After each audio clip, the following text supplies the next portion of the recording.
Good morning, and thanks for getting up with us on this Saturday morning.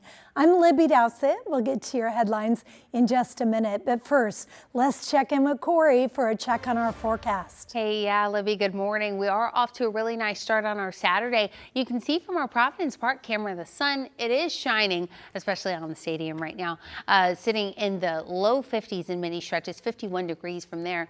Looks like we are still sitting in the upper 40s in some spots. Beaverton, you're at 47 right now. Looks like 46 in Battleground for those of you in Southwest Washington. 55 though in Gresham, so gradually warming up across the area. Our Wells Fargo Tower camera cloud cover, you can see partly cloudy conditions. 51 for us there too, but as we get to the later part of the day, things start to break up. This is Futurecast. Cloud cover to start. A lot of it, the thicker clouds that we're seeing favoring the coast though.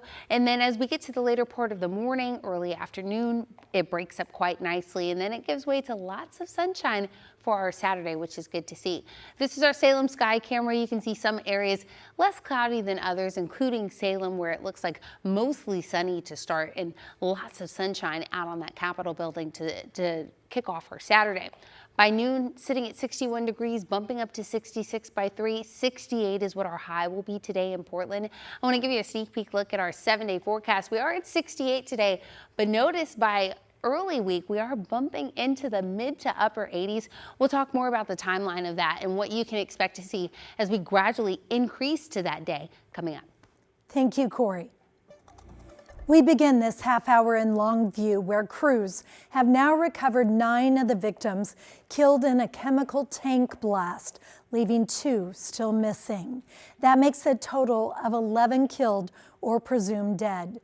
Though family and friends are telling us we've now confirmed the names of these 5 men and got a chance to learn more about 3 of them. Dale Miller was 54 years old and was living with his mother in Portland at the time to help her financially. He liked collecting and fixing old cars and was a grandfather, a father, a son, and a brother. Jared Ammons is survived by a wife and 2 children, with a third on the way. An attorney for his wife says Jared went to work early that day so he could accompany his wife to a prenatal appointment, an appointment he never made it to. And there's John Forsberg, who, according to a fundraiser, also leaves behind 2 children.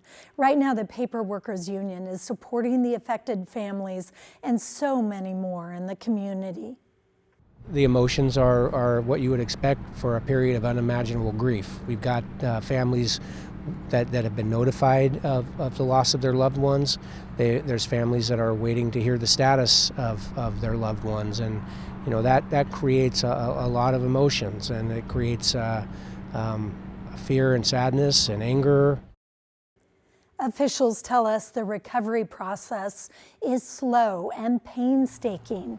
As they document the process, make sure the victims are treated with dignity and ensure responder safety comes first. They say teams have made significant cleanup progress by using vacuum trucks to clear the corrosive white liquor that spilled from the ruptured tank and are getting closer to the site of the blast. For its part, Nippon Dynawave, the owner and operator of the mill, says is cooperating closely with investigating agencies, while the city of Longview reiterated the drinking water across town is safe to drink. And then, of course, there's Longview Strong, the way the extended community has come together. It is hard to find anyone in Longview that doesn't know someone impacted by this tragedy.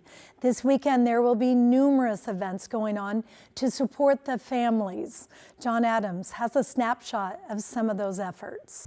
In the tight-knit community of Longview, if you don't know one of the victims, you know somebody who does. This week's tragedy at the Nippon Dynawave mill spurring fundraising efforts of all shapes and sizes. When I see that happen and say something we can do to help the families. On Friday, the parking lot of Faye's Carriage Restaurant converted to a charity car wash. Owner Faye Chen tells us many of her customers are workers at the mill, which is less than a quarter-mile away. All the money is 100% go to the help the family. Chen says the car wash raised about $750 on Friday.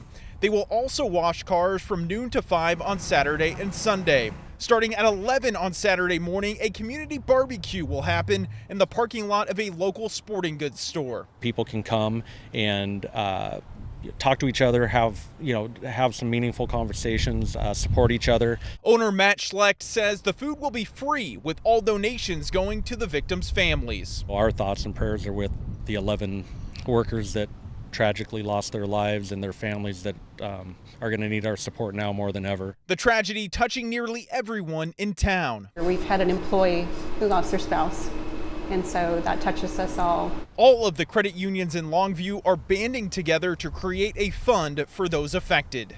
These families need this money now. They can't wait for a settlement. They can't wait for whatever is going to happen later on. They need gas, they need food, they need medical expenses, things taken care of right now.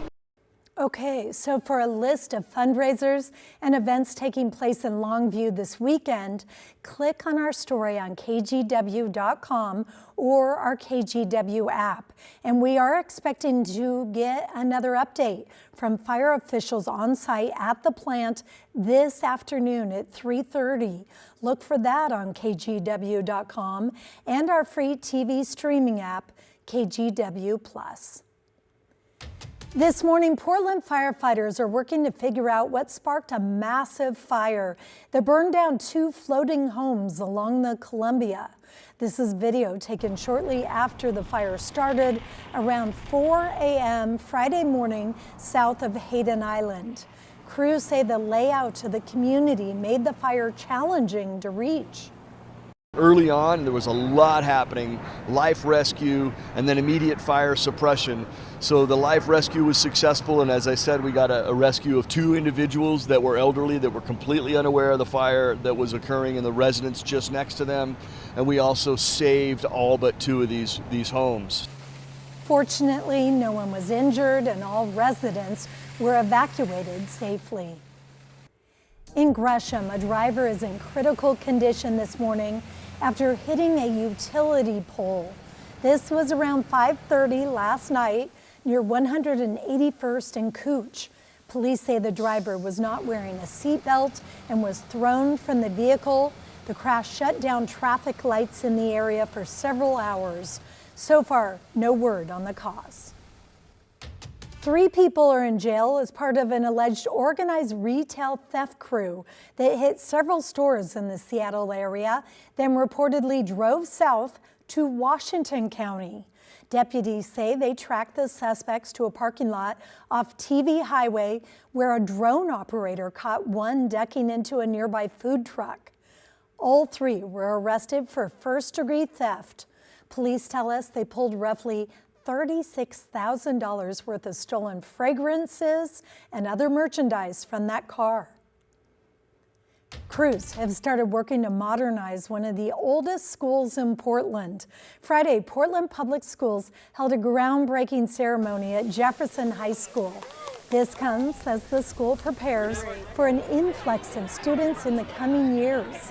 In January, the school board voted to sunset the dual assignment policy, which allowed parents to send their students to a different school than the one in their area. Now the goal is to create a state-of-the-art facility with sustainable architecture and upgraded technology. We are so encouraged by the amount of affordable housing that is being planned and constructed in this neighborhood. We are going to continue to make sure that people understand that Jefferson High School is rising with the appropriate program and the academic rigor that every student deserves. And students will remain in the old building during construction of the new building in 2029. Full completion of the project is scheduled for 2030.